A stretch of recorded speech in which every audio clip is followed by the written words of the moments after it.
My name is Mark. I'm going to be making a series of videos with each one lasting approximately 10 minutes.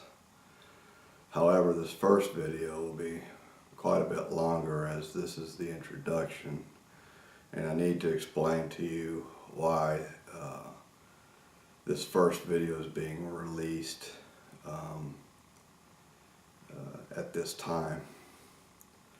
I've been trying to make this first video, for about a year now. But we've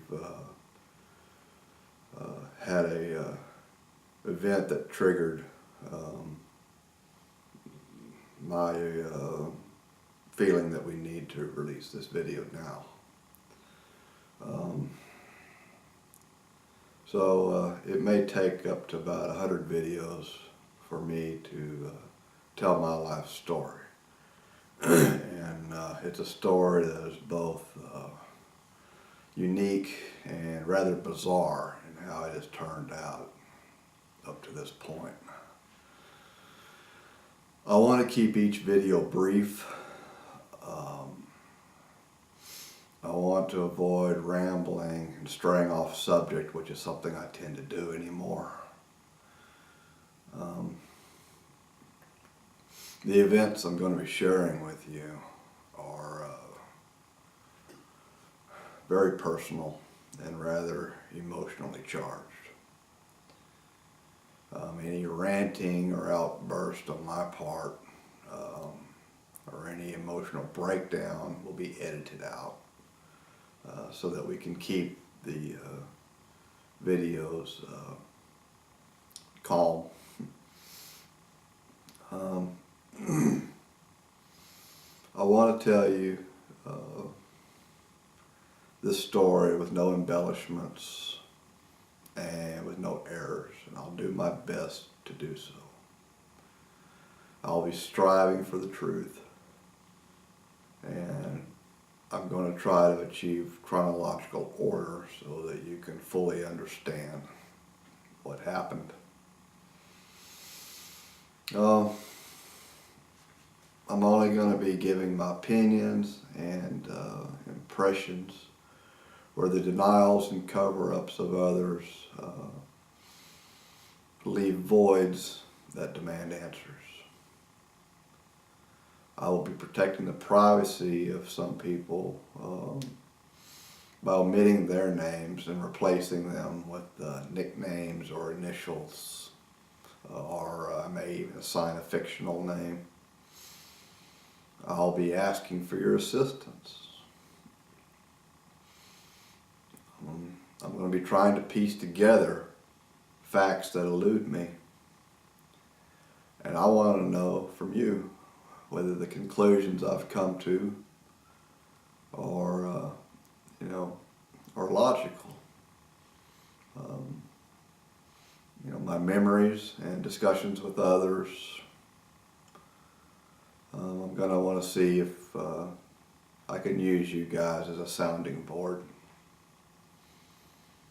I want the viewer to have every opportunity to understand why I made the decisions I did that led me to this point. I don't expect you to agree, but I do strive for understanding if that's possible. I only wish to tell the truth as I in turn am seeking the truth. I suffered much sexual, emotional, and physical abuse as a child and have had to deal with how I unintentionally mirrored that abuse back towards my younger brother in my youth, and then toward my wife and my offspring as an adult. I didn't mean to have unexpected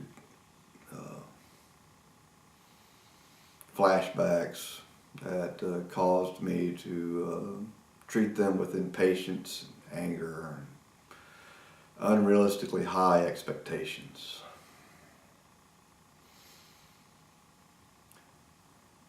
I thought if I just buried these memories deep enough, then they would just die and fade away with time. Time does heal all wounds, isn't that what they say?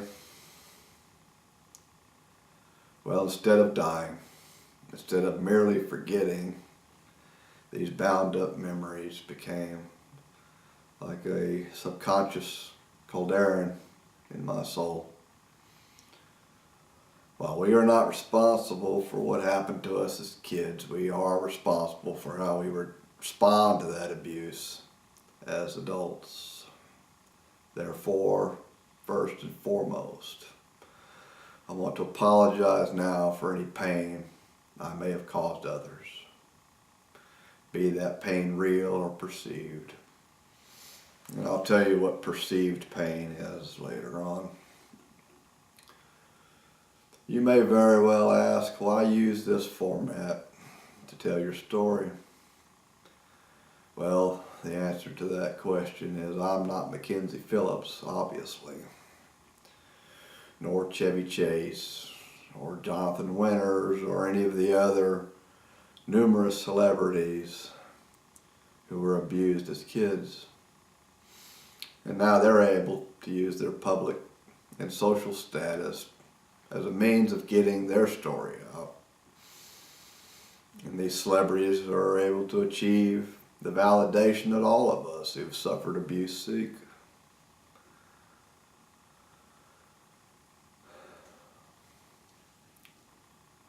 In many cases, through interviews and books, these public figures are able to stand up to their bullies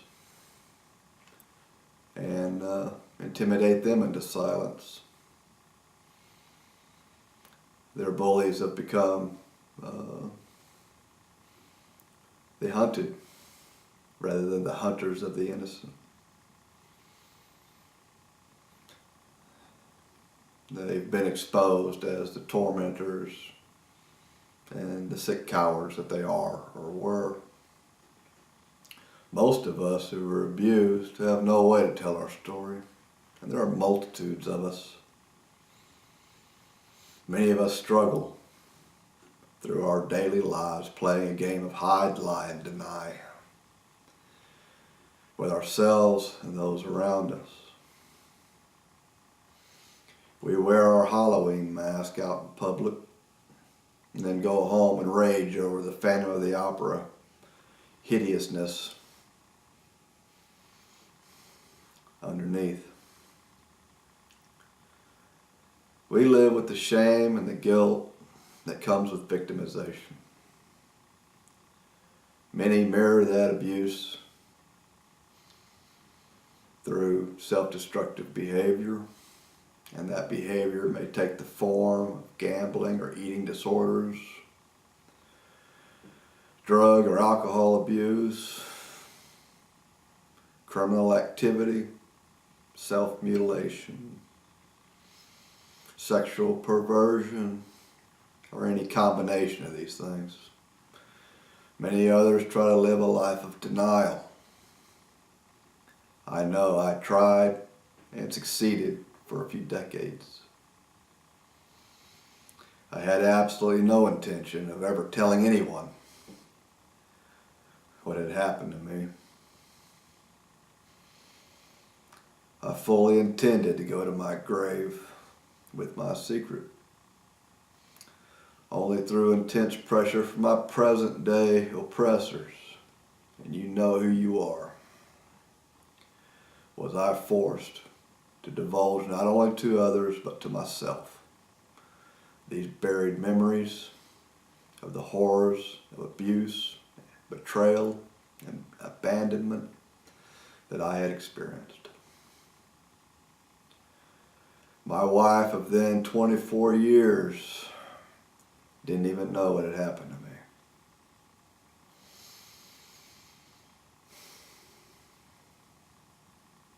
I had so completely buried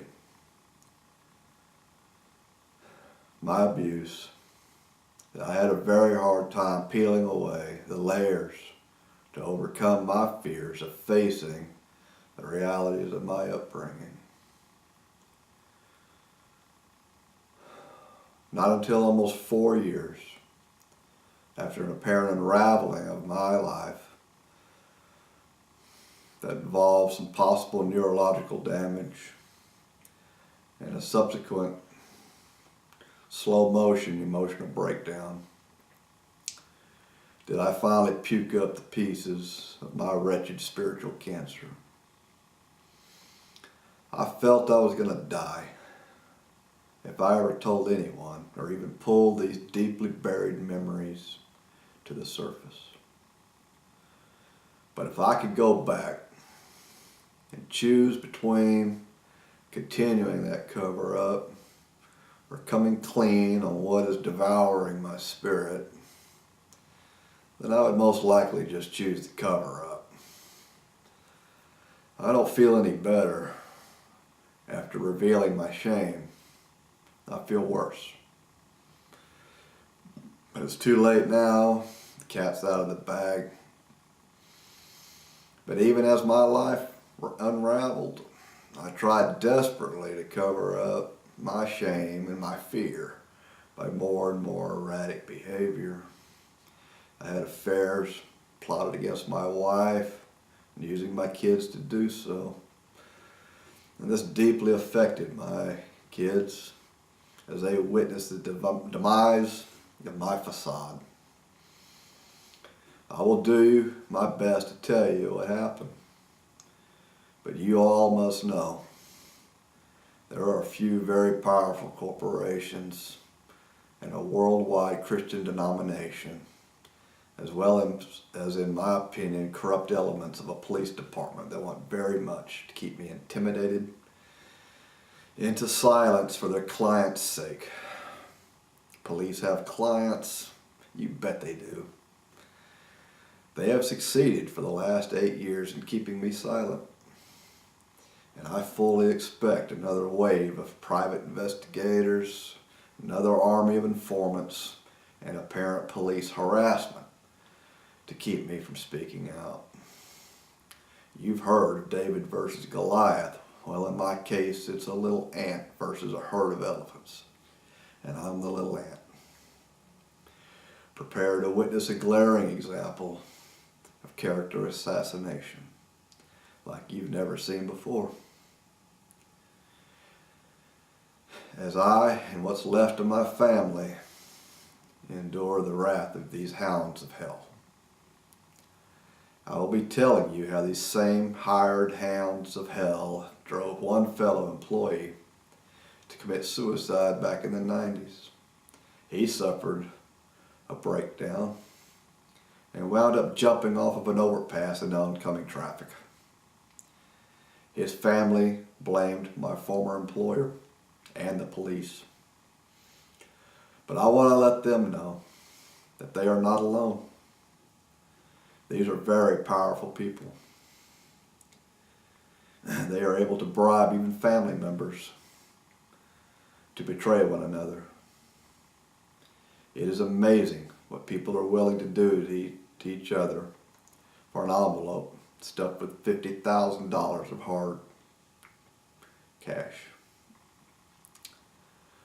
For myself, I'm seeking advice on what I am to do.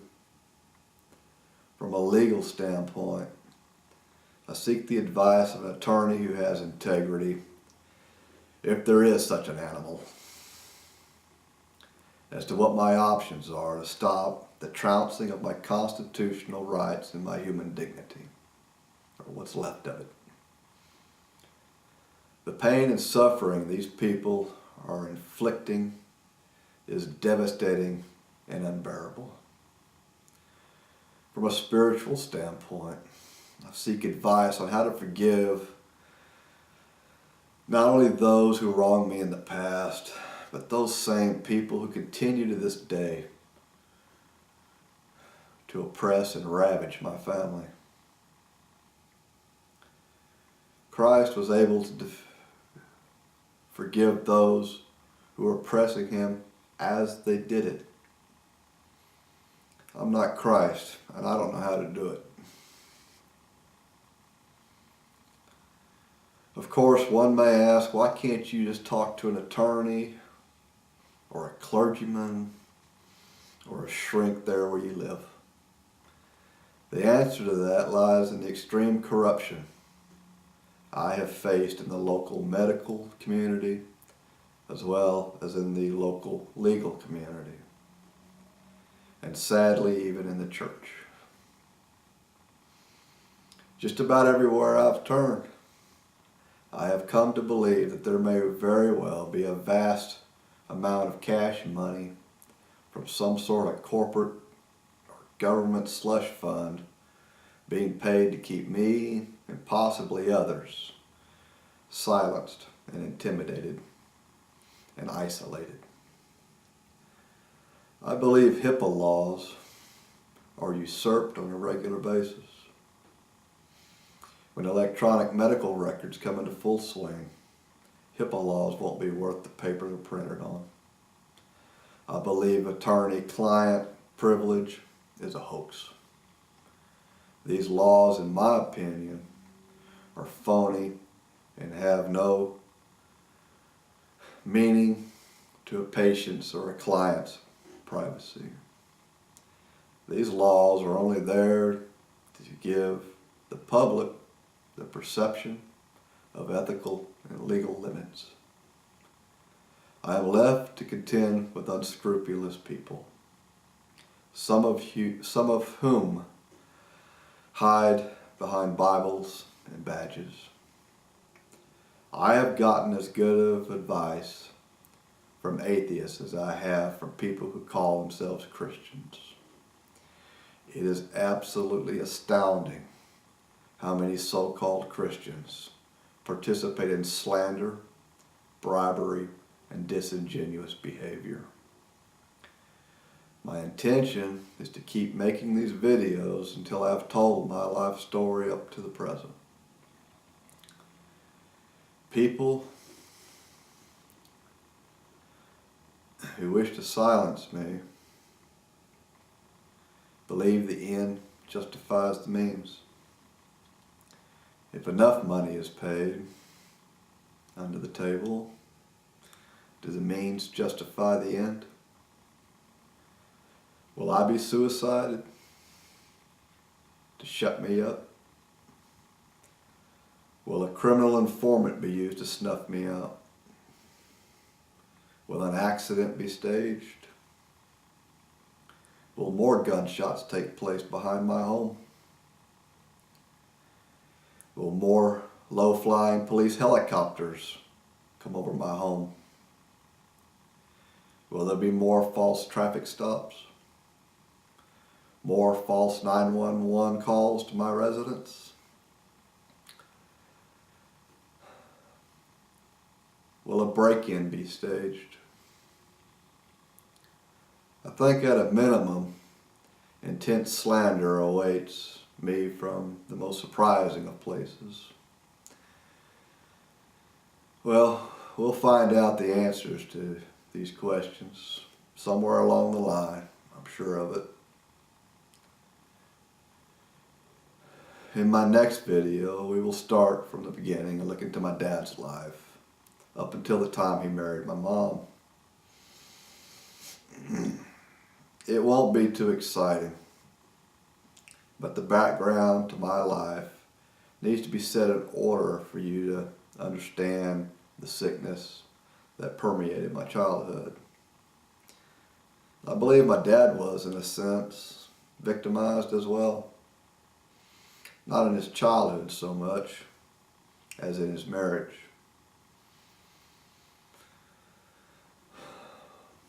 And now for the event that triggered me having to release this video.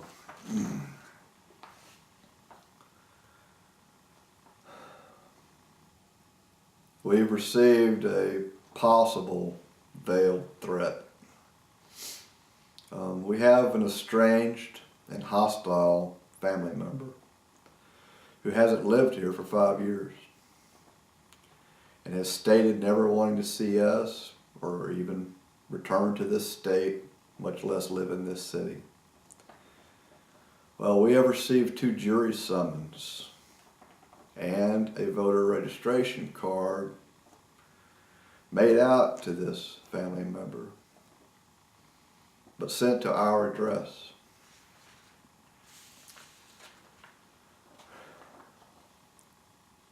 Receiving these items in the mail in our state generally means that one has applied for or is in possession of a driver's license to that address. That driver's license was apparently retrieved by this family member just before a state law went into effect requiring 30 days proof of residence at an address before you could claim it on your driver's license. And this individual could have used any address. Why ours?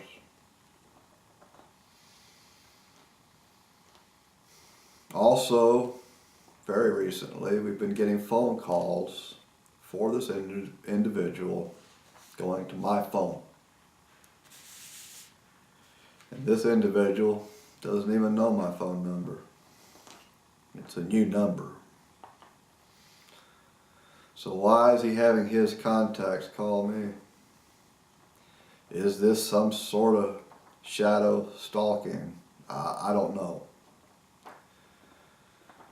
Will the police use this as a means of breaking into my home by proxy? Or the private investigators or the informants? Will this family member let them in when we're absent from this address?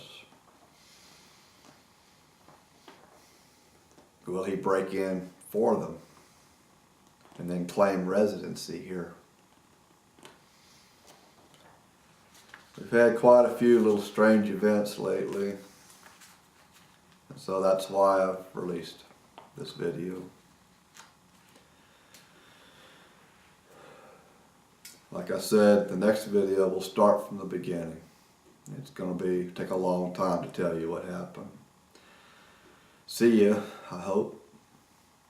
Please pray for me and my family.